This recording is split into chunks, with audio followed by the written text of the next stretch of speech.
Welcome to the Jim Rohn Sampler. Jim Rohn, the man many consider to be America's foremost business philosopher, has been sharing his success philosophies and principles for almost 40 years with more than 6,000 audiences and over 4 million people worldwide. Jim is the recipient of the coveted CPAE Award from the National Speakers Association for Excellence in Speaking and is the author of over 25 books, audio, and video programs. Jim Rohn has been hailed over the years as one of the most influential thinkers of our time and has helped to motivate and train an entire generation of personal development trainers, as well as hundreds of executives from America's top corporations. Jim Rohn has been described as everything from a master motivator by Mark Victor Hansen, a national treasure by Vic Conant, one of the most profound thinkers and mind-expanding individuals of our time by Les Brown, one of the most articulate, powerful, thought-provoking speakers ever seen by Harvey Mackay, and an extraordinary human being and mentor by Anthony Robbins. So now, let the man who has influenced so many help you to invent your future. Mr. Jim Rohn. I hope you find here an incredible collection of good ideas, plus inspiration. And just make a note and link those two words together, ideas plus inspiration. See, that can be the explosive start of something incredible. The building of a company, the building of a country, the building of an idea, the building of an enterprise, the building of a relationship. Ideas plus inspiration. Ideas powerful enough to finally become reality, and inspiration enough to make sure it happens. Ideas. You know, it's interesting. I've been doing a subject recently. Here's the title of it: How to Turn Nothing into Something. How to turn nothing into something. And here's a little gist of what I've been covering. First, to turn nothing into something, you start with ideas and imagination. Now, it's hard to call ideas and imagination nothing. How tangible are ideas and imagination? It's a bit of a mystery.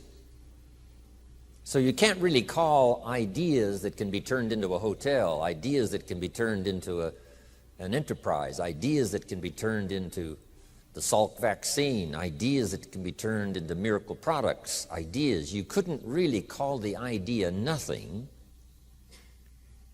It must have some kind of substance.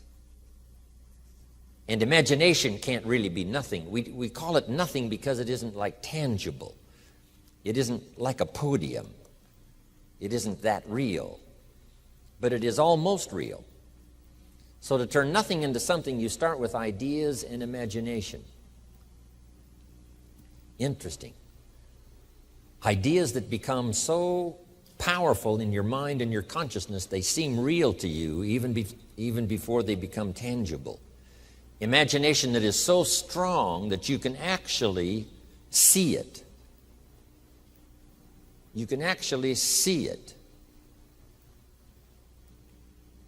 When I built my first home for my family in Idaho all those years ago, before I started construction on this home, I used to take my friends and associates out to the vacant property and take them on a tour through the house.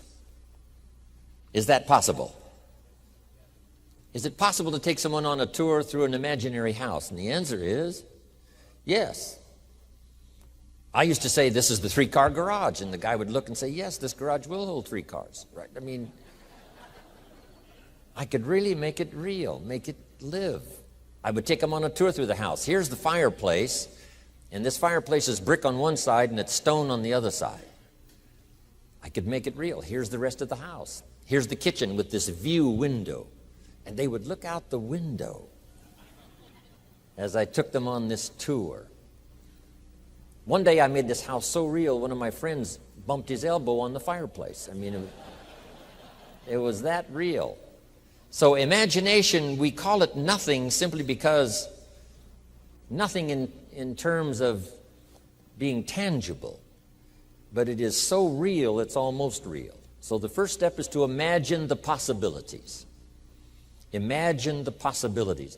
One of the reasons for seminars and sermons and the lyrics from songs and testimonials of others is to give us an idea of the possibilities. To imagine the possibilities. Now here's the second step of turning nothing into something. And that is to believe that what you imagine is possible for you. To believe that what you imagine is possible for you. And we become supported by testimonials that say something like, if I can do it, you can do it. And we start believing that. First, we imagine what's possible. Second, we start to believe that what's possible is possible for us. We might also believe because of our own testimonial. Here's what our testimonial might say. If I did it once, what? I could do it again. If it happened for me before, it could very well happen again. So we believe not only the testimonials of others who say, if I can do it, you can do it. If I can change, you can change. If I can start with nothing, you can start with nothing. If I can turn it all around, you can turn it all around. Then we also have the support of our own testimonial.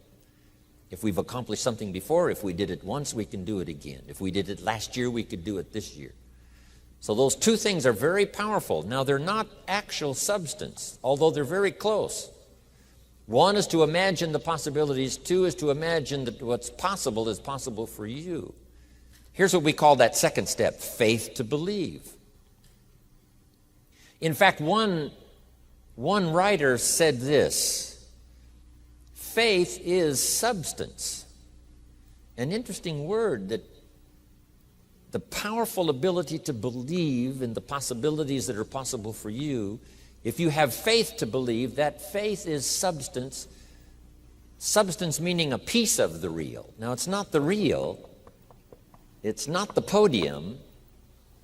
But it is so powerful that it's so close to being real.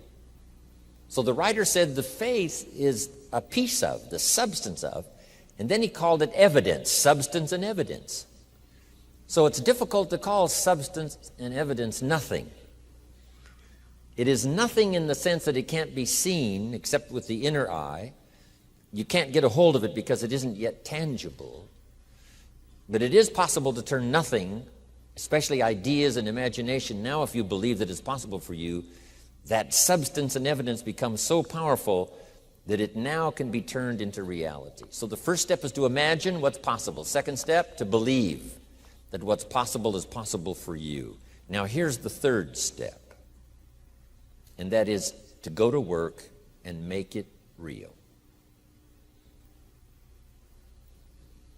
You go to work and make it a podium. You go to work and make it a hotel.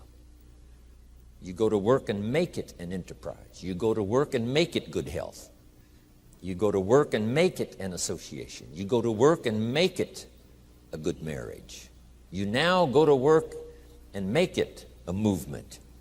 You make it tangible. You make it viable. You breathe life into it. And then you construct it. That is such a powerful ability for all of us as human beings. I just wanted to take the time to drop that in before I move on to so many other subjects. How to turn nothing into something. Now, here's the last part. It takes the disciplined activity to turn nothing into something finally. Faith without the activity serves no useful purpose. But faith invested into the activity creates reality. Once I understood that, I knew then it was possible to build a career. I knew it was possible to build good health. I knew it was possible to build a relationship. I knew I could participate in the constructing of valuable things, valuable enterprises, valuable things that would help and benefit other people. I knew I could be part of it, and I knew I could do it once I understood this formula. So here's the last part now. Appreciate now the disciplines that turns imagination into reality. Because without the disciplines, it doesn't work. The discipline is the last piece of the miracle process. The last piece of the miracle process is to do the work. To do the work of good health. To do the work of a relationship. To do the work of building this hotel. Incredible. So now here's the next one, especially I'm sure for this mature audience that have come to be with me on this weekend. To welcome the disciplines. Now, unless you're mature and unless you really understand, some people said, I wouldn't want to welcome disciplines. They're distasteful. But once you understand that they are the miracle piece of the process, then you welcome the discipline. That's why I'm sure the ancient formula said 6 days of discipline. That's a good word to add. 6 days of disciplined activity creates the miracle of your living, creates the miracle of a fortune, creates the miracle of a city, creates the miracle of a polio vaccine, creates the miracle of music. Ideas and imagination, believing in the possibilities, and then invest the imagination and the faith into the discipline. Welcome to the Jim Rohn Sampler. Jim Rohn, the man many consider to be America's foremost business philosopher, has been sharing his success philosophies and principles for almost 40 years with more than 6,000 audiences and over 4 million people worldwide. Jim is the recipient of the coveted CPAE Award from the National Speakers Association for Excellence in Speaking and is the author of over 25 books, audio, and video programs. Jim Rohn has been hailed over the years as one of the most influential thinkers of our time and has helped to motivate and train an entire generation of personal development trainers, as well as hundreds of executives from America's top corporations. Jim Rohn has been described as everything from a master motivator by Mark Victor Hansen, a national treasure by Vic Conant, one of the most profound thinkers and mind-expanding individuals of our time by Les Brown, one of the most articulate, powerful, thought-provoking speakers ever seen by Harvey Mackay, and an extraordinary human being and mentor by Anthony Robbins. So now, let the man who has influenced so many help you to invent your future. Mr. Jim Rohn.